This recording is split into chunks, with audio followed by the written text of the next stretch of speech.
자, 채권법 쪽으로 옮겨가겠습니다. 채권법 쪽에서 지금 계약의 성립과 관련해서 청약과 승낙이 이 시험 문제가 매년 등장하고 있습니다. 332페이지, 332페이지하고 333페이지입니다.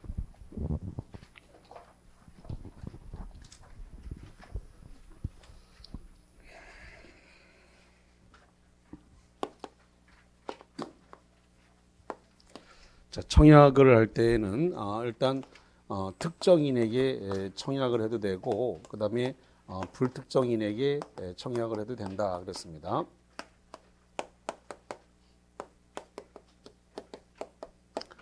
청약은 일단 도달주의가 적용이 되기 때문에 도달하고 난 다음에는 청약을 철회하지 못한다 이렇게 됩니다. 철회하지 못한다. 그 다음에 세 번째로서 청약을 발송을 했습니다. 청약을 발송 후 청약인이 사망을 하거나 제한 능력자가 됐다 이거죠. 제한 능력자가 됐더라도 청약에는 효력에는 영향이 없다. 효력에는 영향이 없다는 말은 무슨 뜻인가요? 유효. 자, 그 다음에 청약을 하면서 승낙 기간을 정해서 했을 수도 있고 승낙 기간을 안 정했을 수도 있는데, 자, 승낙 기간입니다. 청약을 하면서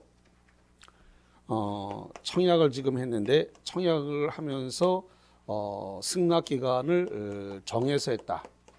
승낙 기간을 정해서 했을 때는 그 기간 내에 승낙 통지를 받지 못했어요. 승낙 통지를 받지 못하면 청약은 효력을 잃는다 이렇게 되어 있습니다. 청약은 효력을 잃는다 이렇게 돼요. 자, 그다음에 승낙 기간을 정하지 않고 청약을 했습니다. 청약을 했는데 승낙 기간에 정함이 없이 청약을 했다. 이렇게 되면 상당한 기간 내에 승낙 통지를 받지 못했다. 승낙 통지를 받지 못하면 청약은 효력을 잃는다. 그래서 차이가 나는 것은 승낙 기간을 정하지 않았다라고 했을 때는 이 말이 붙어야 돼요. 상당한 기간이라고 하는 말이 붙어줘야 돼요. 상당한 기간. 이 상당한 기간은 얼마라 그랬어요? 15일에서 30일 얘기하는 거예요. 15일에서 30일 여기. 자, 그 다음에 승낙 기간을 정했다. 청약을 하면서 승낙 기간을 정했다. 예를 들어서 5월 1일 날 발송을 하면서 5월 30일까지 이 승낙 여부를 밝혀주세요. 그랬으면 5월 30일까지 승낙의 통지가 와야 된다 이 말이에요. 근데 5월 30일까지 승낙의 통지가 오지 않게 되면 그 청약은 효력을 뭐 한다고요? 잃는다. 이런 의미예요. 자, 그 다음에 승낙과 관련을 해서 승낙은 특정의 청약인에게 승낙을 해야 되고, 두 번째 승낙 적격이라는 것이 있는데, 이 승낙 적격이라는 것이 뭐냐면 이런 겁니다. 청약인이 청약서를 발송하면서 예를 들어 가지고 5월 1일 날 청약서를 보내면서 5월 30일까지 답변을 하시거나 이의제기를 하지 않으면 계약은 성립된 것으로 보겠습니다. 또는 매매가 성립된 것으로 보겠습니다. 라고 해가지고 청약서를 발송했습니다. 5월 30일까지 이의를 제기하거나 답변하지 않으면 매매가 성립됐다 또는 계약이 성립된 것을 보겠습니다 라고 해서 그렇게 청약서를 발송한 것은 바로 효력이 있다 없다? 없다는 겁니다. 승낙의 자유를 박탈한 것이기 때문에 그거는 깡패가 하는 짓이다. 누가 하는 거라고요? 깡패. 네 깡패가 이렇게 되는 겁니다. 그래서 그건 깡패가 하는 짓이기 때문에 승낙의 자유를 박탈한 것이기 때문에 승낙으로서의 효력이 있다 없다? 없다. 5월 1일 날 청약서를 보내면서 5월 30일까지 이의를 제기하시지 않거나 답변을 하지 않으시면은 매매가 성립된 것을 보겠다, 계약이 성립된 것을 보겠다라고 하고 청약서를 보냈다 하더라도 그것은 5월 30일이 지났다 그래서 5월 30일이 지나서 6월 1일, 6월 2일 이렇게 갔을 때 계약은 성립한다 안 한다? 안 한다. 매매가 성립하지 않는다 이 말이에요. 그건 네 생각이고 이렇게 된 거예요. 청약자 일방의 생각이고 5월 30일까지 답변 안 주면 매매가 성립된 것으로 보겠다라고 청약자가 그렇게 보낸 것은 너 일방의 생각이야. 그 네 생각이고 계약은 성립 안 해요. 그리고 거기에다 답변할 의무 있다 없다? 없다. 답변할 의무도 없다는 게 대법원 판례입니다. 그래서 거기까지 관계되는 승낙 적격과 관계되는 이야기가 가끔씩 올라오니까 거기를 좀 구분하시면 되겠고, 그 다음에 세 번째, 원래 도달주의가 원칙인데 예외적으로 발신주의가 적용되는 케이스가 있는데 격지자. 이 격지자의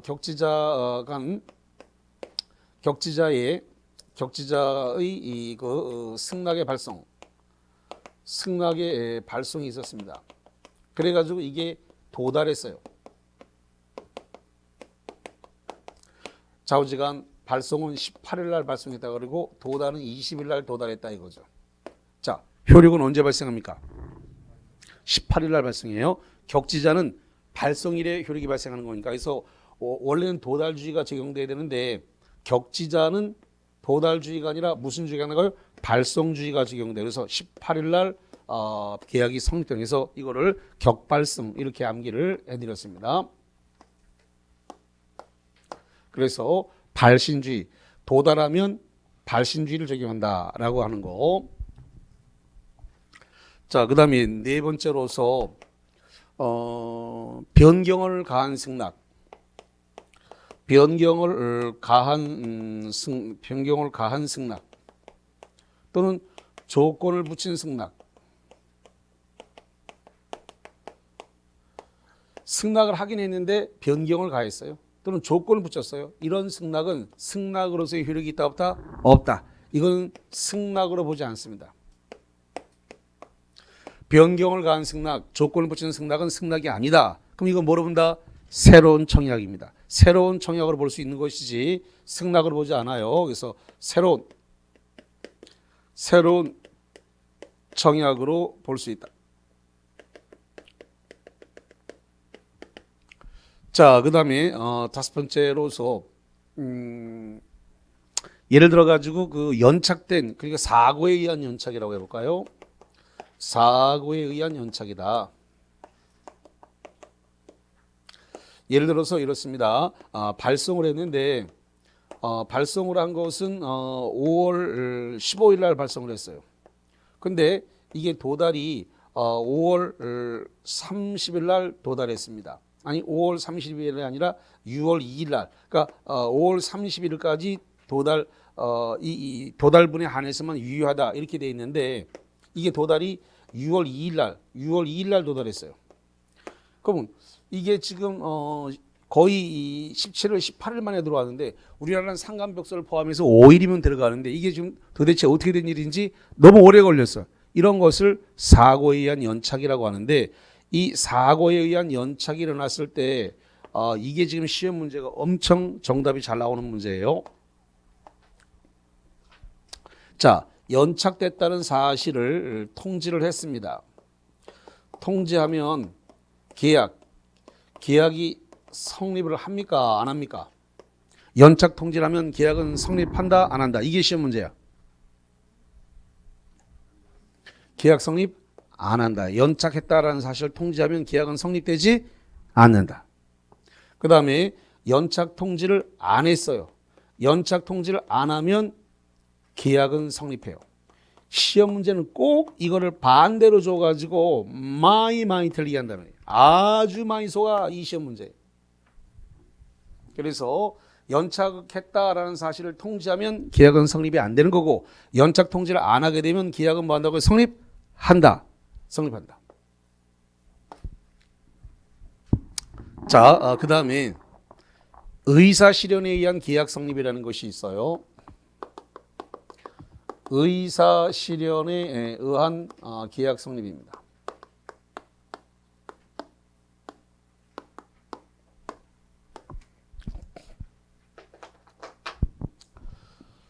제가 기본 강의 시간에 이런 말씀을 드렸는데 지리산의 약초꾼이 저한테 저 한약 약초를 좀 보내왔다, 파우치를 해가지고 보내왔는데 한 박스 보내왔고 샘플 5개 보내왔다 그랬습니다.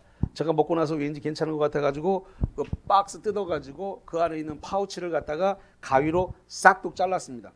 그러면 지리산에 있는 약초꾼이 제가 파우치를 잘랐다는 사실을 알아요, 몰라요? 모르죠. 몰라도 그 사실이 잘랐다는 사실이 있는 때 계약은 뭐한다? 성립한다. 지리산에 있는 약주권이 그런 사실을 몰라도 그 잘랐다는 사실이 발생한 그 시점에 계약은 성립되는 거예요. 그게 뭐라 그런다고요? 의사 실현에 의한 계약 성립이에요. 자, 사례 하나만 바꿀게요.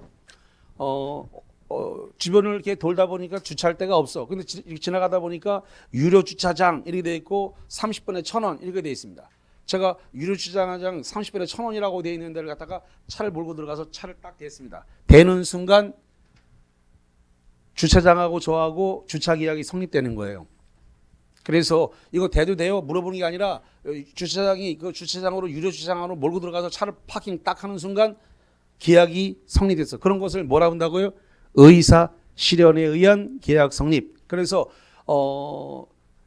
그러한 사실이 있은 때에 바로 계약은 성립되는 거예요. 사실이 있는 때. 자, 그 다음에 교차 청약이라고 하는 것이 있는데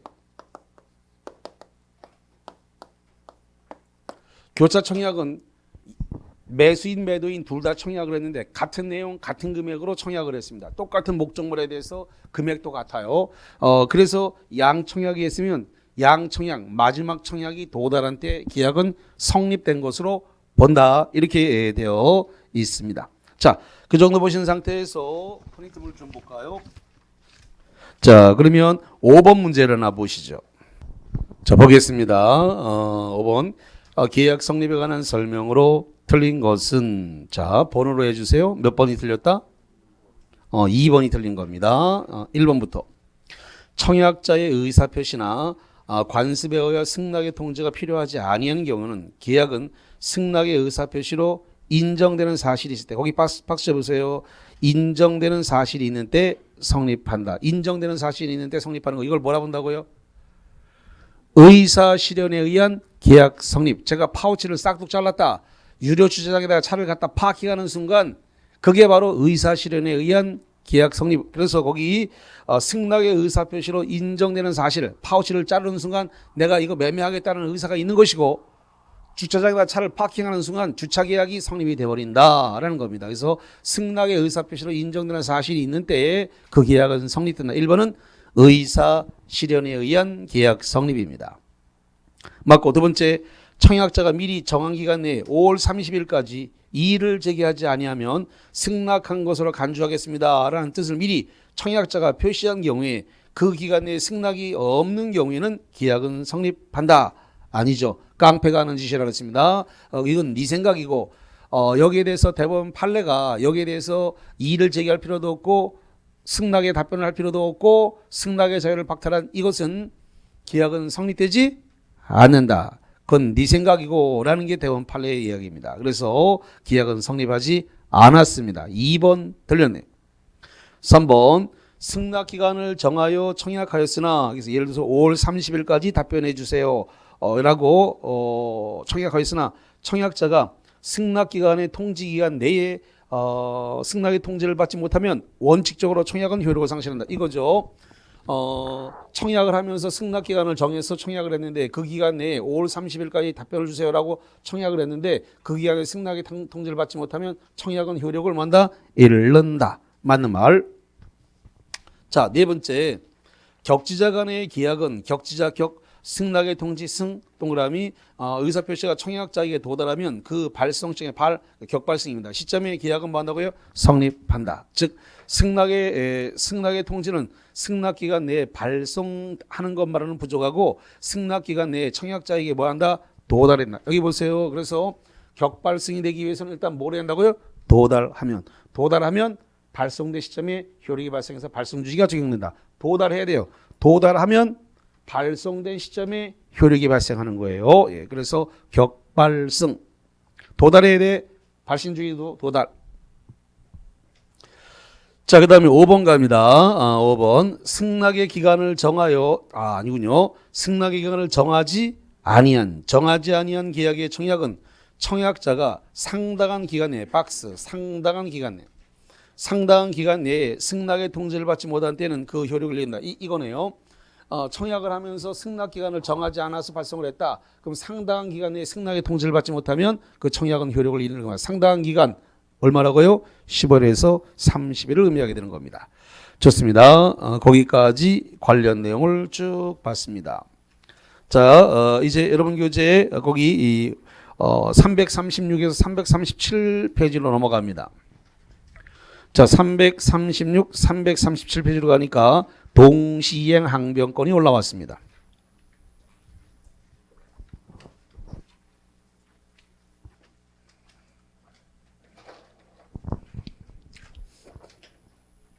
매년 한 문제가 꼭 나와요. 그래서 여기는 조금 난이도가 좀 상급으로 나오기 때문에 옳은 걸 골라라를 좀 잘 내는 경향이 있는데,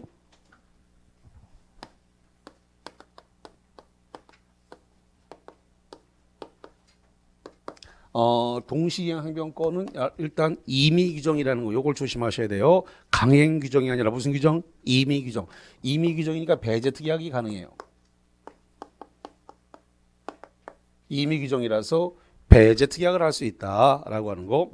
자, 이 동시행 항변권은 쌍무계약에서 발생을 하는 겁니다. 다시 합니다. 동시행 항변권 어디서 발생했다고요? 쌍무계약. 쌍무계약의 뜻이 뭐예요? 쌍방 모두, 매도인, 매수인 모두에게 의무가 발생했다. 이게 쌍무계약이에요. 양쪽 다 의무가 있다. 그럼 매도인에게는 무슨 의무가 있다는 거예요? 매도인에게는 등기 이전 의무가 있는 거고, 매수인에게는 대금 지급 의무가 있는 건데, 언제 등기 지급 의무와 등기 이전 의무와 대금 지급 의무가 발생하는 거예요? 언제? 이행기, 잔금 지급기입니다. 이행기를 기점으로 해서 잔금 지급기를 기점으로 쌍무계약이 되는 거예요. 양채무가 발생하는 시점이 잔금 지급기, 이행기에 양채무가 발생하는 거예요. 매도인에게는 등기 이전 의무와 매수인에게는 잔금 지급 의무가 동시에 발생한다. 잔금 지급기에 양채무가 발생해서 쌍무계약이 된다라는 겁니다. 자, 이렇게 됐을 때, 자, 첫 번째, 채무의 동일성. 채무의 동일성을 유지를 하면서 채무의 동일성을 유지하면서 첫 번째, 당사자가 변경됐다는 겁니다.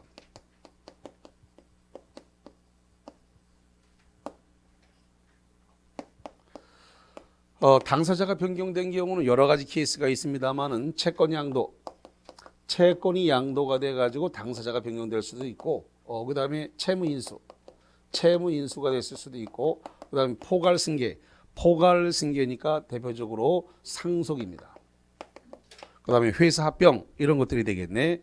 그래서 이런 것으로 인해서 당사자가 변경됐다는 겁니다. 자, 잠깐만 설명을 드리면 이런 내용이에요. 자, 갑과 을이 법률행위를 했어요. 갑과 을의 법률행위가 이렇게 있는데 여기 이 법률행위는 결론적으로 계약을 했다는 소리고, 그런데 지금 이 매도인이 사망을 했다 이거예요. 매도인이 사망을 해서 갑 다시에게 상속됐습니다. 그러면 이거 지금 당사자가 변경됐네요. 당사자가 변경됐지만 매매 계약에 의해서 대금은 그대로 지금 예를 들어서 3억에 계약됐다 그러면 3억이라고 하는 대금 그대로 있는 거고, 그렇게 되면은 여기에 따라 등기 이전 의무는 그대로 살아 있는 거예요. 반대로 얘기해서 매수인이 사망했다고 해볼게요. 매수인이 사망을 해서 을 다시에게 상속됐습니다. 그러면 이 상속인이 3억을 지급해야 될 이것은 그대로 살아있는 거기 때문에, 그래서 당사자가 변경됐다. 상속으로 인해서 또는 채권 양도로 또는 채무 인수로 인해서 당사자가 변경됐다 하더라도 채무의 동일성, 이 채무의 동일성이 그대로 유지되는 한 동시양변권은 그대로 살아있다. 이런 내용이 되겠습니다. 자, 그 다음에 두 번째 사항을 학생분들이 시험 문제에 굉장히 잘 틀려버려요. 이거를. 두 번째 사항은 뭐냐 그러면 이행불능이 됐습니다. 채무가 이행불능이 됐어요. 이행불능이 돼가지고 이게 손해배상 채무로 변경되었습니다. 손해배상 채무로 이게 변경이 됐다 이거죠. 이렇게 됐다 하더라도 동시이행변권은 그대로 살아있게 됩니다. 이 2번 사항이 제일 많이 틀리는 사항이에요. 이게 아마도 무슨 말인지를 몰라가지고 많이 시험을 놓치는 것 같아요. 이게 무슨 말인지 몰라가지고. 자, 그러면 이행불능에는 여러 가지 케이스가 있을 것인데, 예를 들어서 이중 매매를 했다. 자, 이중 매매를 하게 되면 제1 매수인하고 계약금하고 중도금이 주어졌겠죠. 제1 매수인이 매도인에게 계약금 중도금을 줬는데 매도인이 제2 매수인한테 또 팔고 등기를 넘겨버렸습니다. 등기는 하나밖에 없죠. 등기가 하나밖에 없는데 제2 매수인한테 등기 넘겨버리면 제1 매수인에게는 등기 줄 수 없죠. 그럼 무슨 상태가 되는 거예요? 이행 불능 상태예요. 이행 불능 상태면 제1 매수인이 바보가 아닌 이상 계약을 해지하고 손해배상 청구를 하게 될 것인데, 그래서 이행 불능으로 인한 경우에 손해배상 청구로 바뀌었을 때 그게 동시이행 항변권은 그대로 뭐 한다고요? 존재한다라는 거예요. 대부분 판례 내용인데 요 2번 내용이 뭔 소리인지 몰라가지고 시험 문제 올라오면 많이 놓치게 되니까 요걸 주의를 해서 보셔야 된다라고 하는 거. 자, 그 다음에 뭐 이 당사자가 변경됐다는 건 잘 안 놓쳐요. 이건 잘 안 놓치는데 이 2번 사항을 잘 놓칩니다. 요거 예외 하나다. 당사자가 변경됐다 하더라도 동시이행 항변권을 인정하지 않는 게 하나가 있는데 혹시 뭔지 압니까? 여기 예외 인정 안 되는 거 하나가 있어. 뭐 경계 계약은 지금 현재 이 경계 계약에 대해서는 인정하지 않는다라고 하는 것이 하나가 있어요. 자, 경계가 뭐라 그랬어요? 경계 구채무를 소멸시키고 신채무를 발생시키는 거죠. 그럼 구채무가 1,000만 원짜리 찢어버리고 3,000만 원짜리로 채권이 바뀌었단 말이죠. 그러면 채무의 동일성이 유지되지 않았죠. 구채무가 소멸되고 신채무가 발생했으니까 1,000만 원짜리 찢어버리고 3,000만 원짜리 계약서 접하고 썼다니까, 깍두기하고. 그러니까 그 바람에 채무의 동일성이 있다 없다? 없잖아요. 1,000만 원짜리 계약서 찢어버리고 3,000만 원짜리 썼으니까. 또는 300만 원짜리 채무인데 MTB 산악자전거 사주기로 했어요. 그것도 1,000만 원짜리로. 그러면 채무의 동일성이 없잖아요. 그러니까 경계 계약을 했을 때는 이것은 동시항변권이 인정한다 안 한다? 안 한다. 예외 하나가 있어요. 예외. 안 된다는 거 예외 하나. 예. 보시면 되고. 자, 그 다음에 2번 봅니다. 2번. 자, 요 2번과 관련해 가지고 자, 이런 거 한번 볼게요. 채무가 변제기가 도래해야 됩니다. 채무가 변제기가 도래할 것 이렇게 되어 있습니다. 그런데 원칙적으로 인정 안 되는 거, 원칙적으로 인정 안 되는 게 있는데 뭐는 인정되지 않느냐라고 했더니 선의의 의무가 있는 자,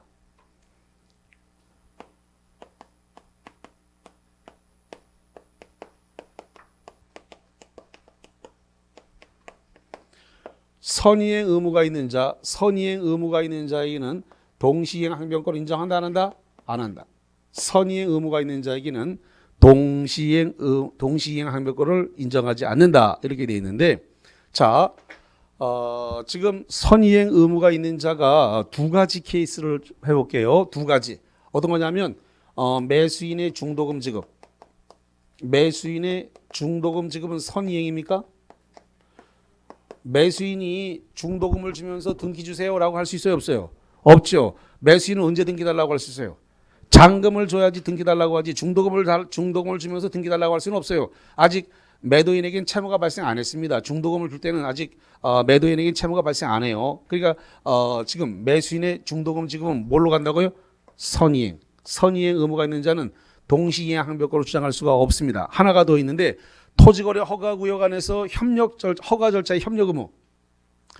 허가 절차의 협력 의무입니다. 이것도 선의행인가요? 무효 취소해서 내가 토지거래 허가구역에서 해주자니요. 제발 의사 좀 밝혀봐. 의사.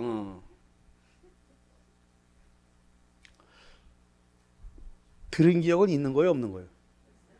그럼 의사를 좀 밝혀 좀. 토지거래 허가구역에서 허가 절차에 협력을 해야 되는 것은 중도금, 잔금 지급보다 허가 절차의 협력 의무가 뭐라고요? 선의행이에요. 언제나 선의행이야. 그래서 그러한 경우에는 동시이행 항변권을 주장할 수 있다 없다? 없다. 두 개 얘기했습니다. 그래서 매수인의 중도금 지급, 토지거래 허가구역에서 허가절차 협력 의무 이런 것들은 선의의 의무가 있는 것이기 때문에 토지거래 이런 것들은 동시에 항변권을 주장하지 못한다라는 것입니다. 자, 그런데 예외적으로 인정되는 게 있다. 예외적으로 인정 동시이행 항변권을 인정하는 경우가 있는데 불안의 항변권에서 예외적으로 인정을 하게 됩니다. 불안의 항변권.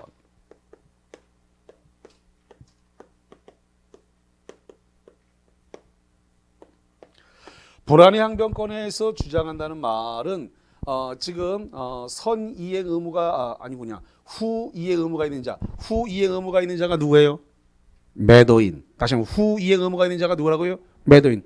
후이행 의무가 있는 자의 재산 상태의 악화. 재산 상태의 악화로 인해서 채무 이행이 곤란한 현저한 사유가 있을 때 불안의 항변권을 주장할 수 있다. 자, 후이행 의무자에게 재산 상태 악화 등 채무 이행이 곤란한 현저한 사유가 있다라고 하는 말은 뭐냐면 계약서 쓸 때는 매도인 등기가 깨끗했는데 중도금 주려고 떼었더니 매도인 등기부에 압류, 가압류, 가처분 이러한 것들이 이 등기가 들어왔더라 이 말이죠. 원래 계약할 당시에는 없었는데 그 사이에 중도금 주려고 한 15일, 20일 사이에 바로 압류, 가압류, 가처분 등기가 후이행 의무가 있는 자, 즉 매도인 등기에 이게 들어왔다 이거죠. 그러면 이 등기는 이게 선이고 이 뒤로 소유권 이전 등기를 받는다 하더라도 압류, 가압류, 가처분에 의해서 경매가 진행되면 후에 소유권 이전 등기를 여기다 해봐야 다 말소, 소재주에 따라서 다 말소가 되기 때문에 불안해서 중도금 못 준다. 이렇게 주장을 하면 되겠네요. 자, 이렇게 됐는데 요 사이에 자, 그럼 예를 들어서 이렇게 한번 해볼게요. 이거 계약을 했는데 5월 1일 날 계약금 주기로 하고 그다음에 5월 15일 날 중도금을 하고 그다음에 5월 31일 날 잔금을 치기로 했다. 그래서 5월 15일 날 중도금을 주려고 이제 가서 봤더니 등기부에 압류, 가압류, 가처분 등기가 돼 있더라. 네, 이러니까 불안해서 중도금 못 준다. 이렇게 된 것이에요. 그래서 만나가지고 차 한잔 마시고 그 다음에 만나서 얘기했습니다. 뭐 어쨌든 간에 압류, 가압류, 가처분을 말소해야 되니까 내용 증명 하나 보낼게요. 만나서 차 한잔 마시면서 그 얘기를 하고 문서를 만들어서 최고장으로서 내용 증명 발송했습니다. 그러는 사이에 5월 30일이 도래했습니다. 5월 30일이 도래하게 되면은 매도인에게도 의무가 발생합니까? 후이행 의무자에게 변제기가 도래했나요? 후이행 의무자에게 변제기가 도래했다는 말은 등기 이전 의무가 발생했다 이 소리예요. 후이행 의무자에게 변제기가 발생을 했습니다. 자, 그래서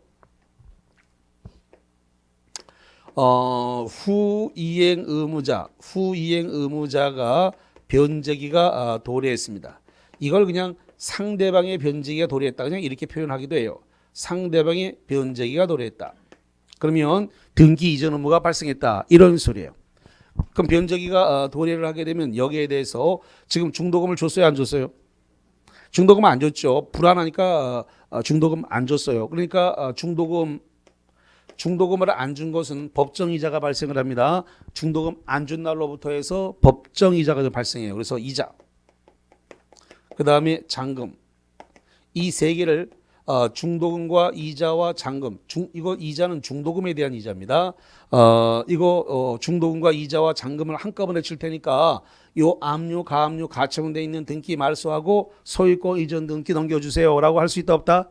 있다. 동시이행 항변권을 주장할 수 있다. 이렇게 되는 거예요. 그래서 후이행 의무자의 변제기, 상대방의 채무가 변제기에 도래했다. 그래서 등기 이전 의무가 발생했다. 이 소리 이게 등기 이전 의무가 발생을 하게 되면 시험 문제에다 등기 이전 의무라는 말은 주지 않습니다. 변제기가 도래했다. 이렇게만 주니까 그러면 중도금, 이자, 잔금을 줄 테니까 이거 압류, 가압류, 가처분된 거 이거 말소하고 불안의 항변권에 해당되는 사유를 말소를 하고 등기 넘겨주세요라고 동시이행 항변권을 주장할 수 있다 없다? 있다. 있다.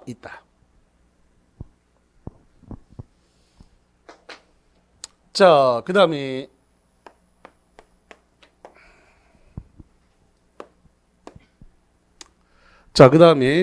지금 본인의 채무는 이행하지 않으면서 본인의 채무는 이행을 안 해요. 본인의 채무는 이행하지 않으면서 상대방에게 이행 청구를 했습니다.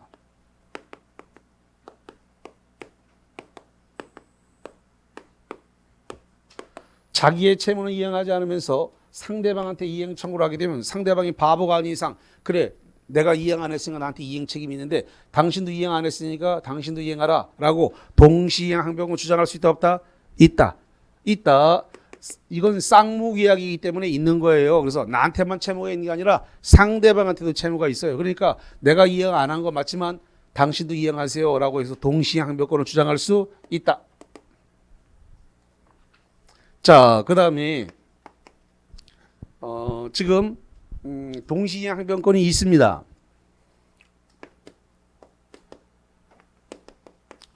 동시이행 항변권이 있는 자입니다. 있는 자가 이걸 주장하지 않았습니다. 주장하지 않았을 때 이행지체의 책임, 이행지체의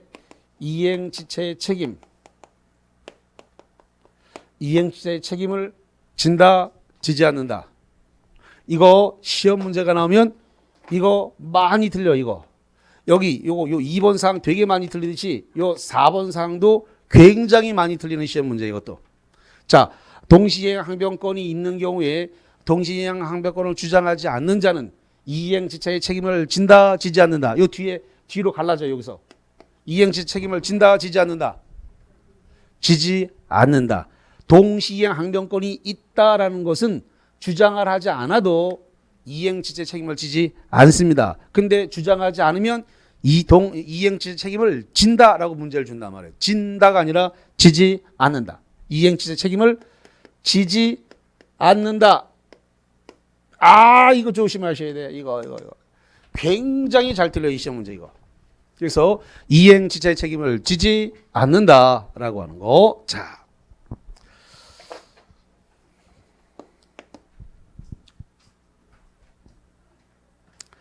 동시이행 항변권이 있어요. 동시이행 항변권이 있는 경우에 자동채권으로 상기할 수 있다 없다? 없다. 자상하면 안 된다. 자동채권으로 하여 상기할 수 있다 없다? 없다. 상기할 수 없다. 그래서 일명 자상하면 안 된다.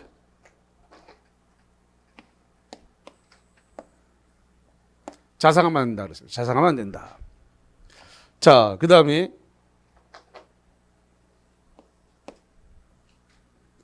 동시이행 항변권, 이 동시이행 항변권을 행사 중이다. 동시이행 항변권을 갖다가 지금 동시항변권이 지금 발생을 했습니다. 다른 말로 얘기해서 행사 중이다. 동시이행 항변권을 지금 행사 중이다. 이런 경우에 채권의 소멸 시효는 중단된다, 진행된다. 좋았어. 이 똑같은 문제가 두 군데에서 나온다 그랬어요. 유치권과 동시이행 항변권 두 군데 똑같이 나와요. 채권의 소멸 시효, 채권의 소멸 시효는 이거 중단된다 그럼 틀려버리는 거예요. 중단된다가 아니라 중단되지 않는다. 중단되지 않는다란 말은 진행된다는 건가요? 그렇습니다. 중단되지 않는다. 중단되지 않는다는 말은 진행한다, 진행된다라는 소리예요. 이게 유치권에서 또 나와. 그래서 이 똑같은 문제가 유치권하고 동시이행 항변권 두 군데 똑같이 나옵니다. 그래서 유치권을 행사 중이거나 동시이행 항변권을 행사 중인 경우에 채권의 소멸 시효는 중단된다. 이렇게 잘 나와요. 중단된다 그러면 틀립니다. 중단되지 않고 계속 진행된다. 자, 하나만 더 하고 문제 풀게요.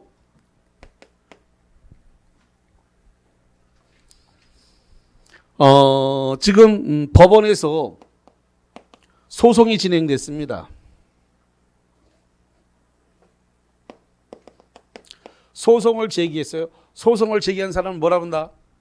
원고. 소송을 제기했는데 그러면 그 법원에서 불러서 피고한테 물어봤습니다. 피고 왜 이행하지 않는세요? 근데 이 피고가 동시에 항변권을 원용했네. 원용이 뭐야? 주장한 거야. 그래서 피고가 원용을 했습니다. 뭘 원용했다고요? 동시에 항변권을 주장한 거야. 그럼 동시에 항변권을 주장해갖고 피고가 하는 소리가 아니 저 원고가 저 소송을 제기한 저자가 이행을 안 하고 있으니까 나도 이행을 안 하고 있는 겁니다. 내가 이행을 안 하고 싶어서 하는 게 아니라 저 사람 먼저 이행하면 나도 이행을 할게요. 이렇게 얘기하더란 말이죠. 이러면 그래서 소송 제기에서 피고가 동시에 항변권을 원용 주장하게 되면 기출문제가 뭐라고 내렸냐면 패소, 원고 패소 판결 내려야 한다. 이렇게 기출문제가 났어.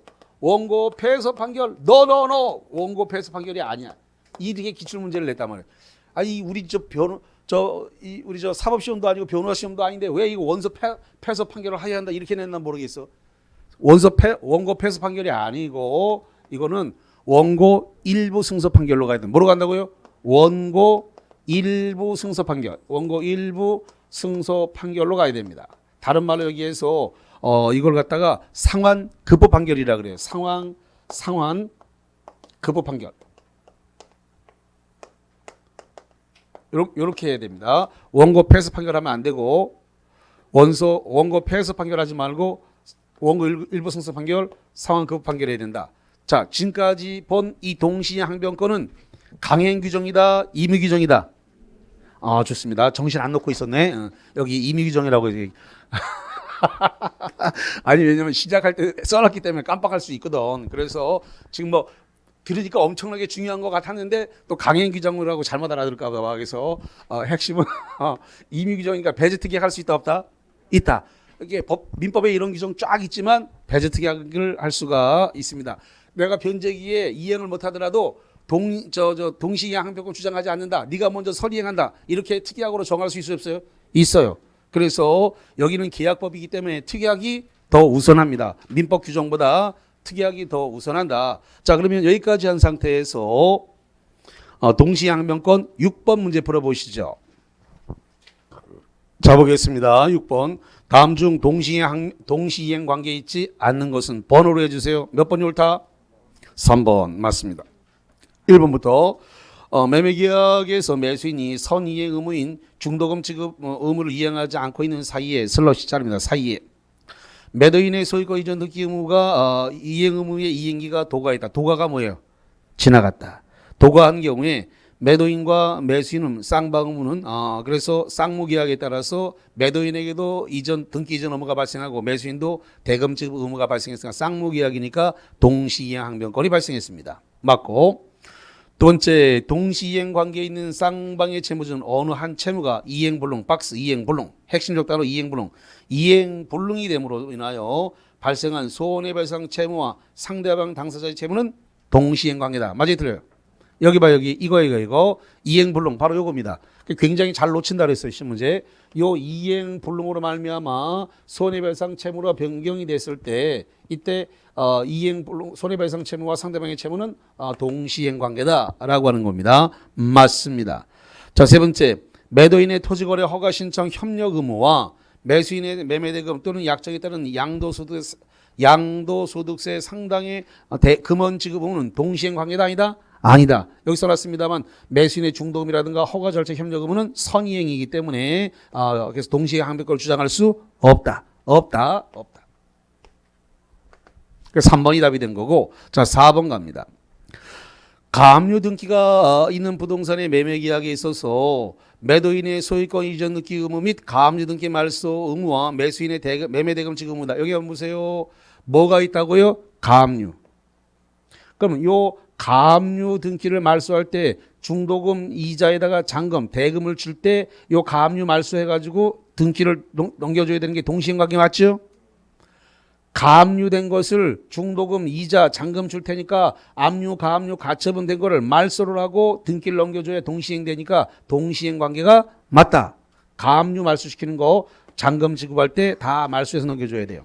소유권 이전 등기를 넘겨줄 때 압류, 가압류, 가처분 다 지워줘야 될 법적 의무가 있습니다. 이거 못 지우게 되면 계약 해제 사유가 돼요. 잔금 지급 시기에 지워줘야 되는데 못 지우면 뭐가 된다고요? 자, 지운다는 말이 법적으로 안 맞으니까 말소 해줘야 되는데 말소 안 해주게 되면 뭐가 발생한다? 계약 해제 사유. 잔금을 지급하려고 하는데 이걸 못 지우게 되면 또 못 지운다. 말소를 못 하게 되면 계약 해제 사유가 발생한다. 계약 해제. 그러니까 동시행 관계 맞네요. 자, 5번 동그라미. 토지 임차인이 건물 매수권을 행사했다. 왜 행사했을까? 왜?